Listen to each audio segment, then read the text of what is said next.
কিন্তু আজকে আমি বলেছি ছুরি দিয়েই কাটতে হবে, মাসি তো বটি ছাড়া কাটতে পারে না। মাসিকে বলছি একটু শিখে নাও, ছুরি দিয়ে কাটাবো। আর আজকে হবে হচ্ছে কাটাপোনা ঢেঁড়স আলু দিয়ে হচ্ছে কাটাপোনা মাছের ঝোল।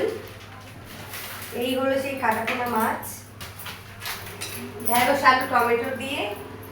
আর হবে একটু মাছের তেল আছে, একটু হবে পটল আলু বেগুন দিয়ে হচ্ছে একটু চচ্চড়ি আজকে দুপুরের খাবার। তারপর মা কি নিয়ে আসবে জানি না, মা মনে হচ্ছে সয়াবিন নিয়ে আসবে আর কি।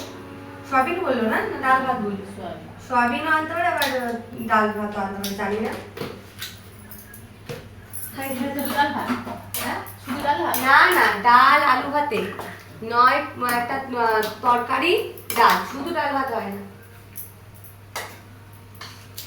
চলো, আমার মেয়ের তো ম্যাগিটা হয়ে গেল, ওকে একটু ম্যাগিটা করে দিলাম, মশলাটা একটু দিয়ে দিই।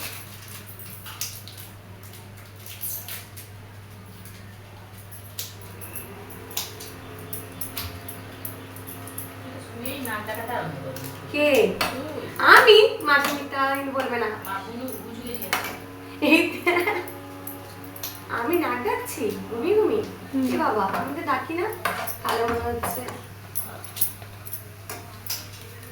ঘুম হচ্ছে না আমার রাতে ঠিকঠাক মনে।